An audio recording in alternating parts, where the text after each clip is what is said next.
ଯେତେବେଳେ ବି ଆମ ମନରେ ଏକ ପ୍ରଶ୍ନ ଆସେ ଆମେ ଗୁଗୁଲରେ ଏହାର ଉତ୍ତର ଖୋଜିବା ଆରମ୍ଭ କରିଥାଉ, ଯାହା ପରେ ସେହି ପ୍ରଶ୍ନର ଉତ୍ତର ଏବଂ ଏହା ସହ ଜଡ଼ିତ ଅନ୍ୟାନ୍ୟ ସୂଚନା ପାଇଥାଉ। ଗୁଗଲ ହେଉଛି ଦୁନିଆର ସବୁଠାରୁ ଲୋକପ୍ରିୟ ସର୍ଚ୍ଚ ଇଞ୍ଜିନ୍ ମଧ୍ୟରୁ ଗୋଟିଏ। କେବଳ ଗୋଟିଏ କ୍ଲିକ୍ ପରେ ଆମେ ଆମର ପ୍ରତ୍ୟେକ ପ୍ରଶ୍ନର ଉତ୍ତର ସହଜରେ ପାଇଥାଉ। ଏଭଳି ପରିସ୍ଥିତିରେ ଗୁଗଲ ଆମ ଜୀବନକୁ ବାସ୍ତବରେ ସହଜ କରିଦେଇଛି। କିନ୍ତୁ ଆପଣ କେବେ ଭାବିଛନ୍ତି କି ଗୁଗଲ ଆପଣଙ୍କ ପ୍ରତ୍ୟେକ ପ୍ରଶ୍ନର ଉତ୍ତର ସେକେଣ୍ଡ ମଧ୍ୟରେ କେଉଁଠୁ ପାଇଥାଏ? ଗୁଗଲ ନିଜେ ଏହି ପ୍ରଶ୍ନର ଉତ୍ତର ଦେଇଥାଏ ନା ଅନ୍ୟ ସ୍ଥାନରୁ କପି ପେଷ୍ଟ କରେ? ଏମିତି ଅନେକ ଗୁଡ଼ିଏ ପ୍ରଶ୍ନ ମନକୁ ଆସୁଥିବ। ତେବେ ଏଭଳି ପ୍ରଶ୍ନର ଉତ୍ତର ଜାଣିବା ପାଇଁ ଭିଡ଼ିଓକୁ ଶେଷ ଯାଏ ଦେଖନ୍ତୁ। ଆଜି ଆମେ ତୁମର ଏହି ପ୍ରଶ୍ନଗୁଡ଼ିକର ଉତ୍ତର ଆଣିଛୁ। ଗୁଗୁଲ ସର୍ଚ୍ଚ ଏହାର ନିଜସ୍ୱ ଆଲଗୋରିଦମକୁ ଅନୁସରଣ କରେ ଏବଂ ଏହାର ପ୍ଲାଟଫର୍ମରେ ଉପଲବ୍ଧ ସୂଚନା ମାଧ୍ୟମରେ ଆପଣଙ୍କ ପାଖରେ ଥିବା ପ୍ରତ୍ୟେକ ପ୍ରଶ୍ନର ଉତ୍ତର ଦେଇଥାଏ। ଏଥିପାଇଁ 3ଟି ସୋପାନ ଅଛି, ଯାହାର ସୂଚନା ଆମେ ଆପଣଙ୍କୁ ଏଠାରେ ଦେଉଛୁ। ପ୍ରଥମଟି ହେଉଛି କ୍ରଲିଂ। ଯେତେବେଳେ ଆପଣ ଗୁଗୁଲରେ ଏକ ଜିଜ୍ଞାସା ସନ୍ଧାନ କରନ୍ତି, ଏହା ପ୍ରଥମେ ୱେବ୍ ପୃଷ୍ଠାରେ କ'ଣ ଉପଲବ୍ଧ ତାହା ଯାଞ୍ଚ କରେ। ଏଥିପାଇଁ ଗୁଗୁଲ ପୃଷ୍ଠାଗୁଡ଼ିକୁ କ୍ରଲ୍ କରେ ଏବଂ ଇଣ୍ଡେକ୍ସରେ ନୂତନ ପୃଷ୍ଠା ଯୋଗ କରେ। ଏହି ପ୍ରକ୍ରିୟାକୁ କ୍ରଲିଂ କୁହାଯାଏ। ଏଥିପାଇଁ ଗୁଗୁଲ କ୍ରଟ୍ ୱେବ୍ କ୍ରଲର ବ୍ୟବହାର କରାଯାଏ।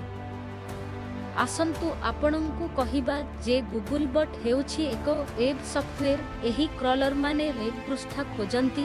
ଏହି ୱେବ୍ ପୃଷ୍ଠାଗୁଡ଼ିକୁ ଖୋଜିବା କ୍ରଲରମାନେ ସେମାନଙ୍କ ଉପରେ ଥିବା ଲିଙ୍କଗୁଡ଼ିକୁ ଅନୁସରଣ କରନ୍ତି। ଏହି କ୍ରଲରମାନେ ଗୋଟିଏ ଲିଙ୍କରୁ ଅନ୍ୟ ଲିଙ୍କକୁ ତଥ୍ୟ ସଂଗ୍ରହ କରନ୍ତି ଏବଂ ଏହାକୁ ଗୁଗୁଲର ସର୍ଭରକୁ ଆଣନ୍ତି। ସେକେଣ୍ଡ ଷ୍ଟେପ୍ ହେଉଛି ଇଣ୍ଡେକ୍ସିଂ ବା ସୂଚକାଙ୍କ। ଯେତେବେଳେ କ୍ରଲରମାନେ ଏକ ୱେବ୍ ପୃଷ୍ଠା ଖୋଜନ୍ତି, କମ୍ପାନୀର ସିଷ୍ଟମ ସେହି ପୃଷ୍ଠାର ବିଷୟବସ୍ତୁ ପରୀକ୍ଷା କରେ। ପୃଷ୍ଠା ବିଷୟବସ୍ତୁ ସହିତ ପ୍ରତିଛବି ଏବଂ ଭିଡିଓଗୁଡ଼ିକ ମଧ୍ୟ ଅନ୍ତର୍ଭୁକ୍ତ କରାଯାଇଛି। ଗୁଗୁଲ ମଧ୍ୟ ଯାଞ୍ଚ କରେ ଯେ କ୍ରଲ୍ ହୋଇଥିବା ପୃଷ୍ଠାଟି ଉପଲବ୍ଧ ଅଛି କି। ଏହି ପ୍ରକ୍ରିୟା ଏକ ବ୍ରାଉଜରରେ ଖୋଜିବା ସହିତ ସମାନ। ଅନେକ ଜିନିଷର ଯତ୍ନ ନିଆଯାଏ, ଯେପରିକି କି ଶବ୍ଦ ଏବଂ ୱେବସାଇଟ୍ର ନୂତନତା, ଅର୍ଥାତ୍ ବିଷୟବସ୍ତୁ କପି ପେଷ୍ଟ ହେବା ଉଚିତ ନୁହେଁ।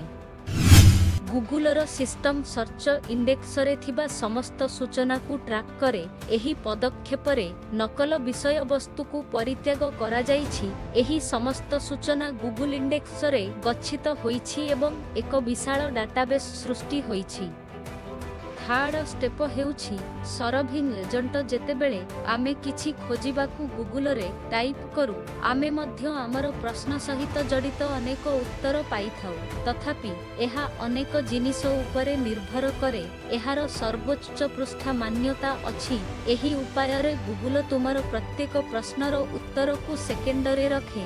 ଏହା ବ୍ୟତୀତ ଗୁଗୁଲର କିଛି ଆଭ୍ୟନ୍ତରୀଣ ସଞ୍ଚାଳକ ମଧ୍ୟ ଏଥିରେ ବ୍ୟବହୃତ ହୋଇଛି। ତ ଦର୍ଶକ ବନ୍ଧୁ, ଥିଲା ଗୁଗଲ କମ୍ ସମୟ ମଧ୍ୟରେ ଆମକୁ ଉତ୍ତର କେମିତି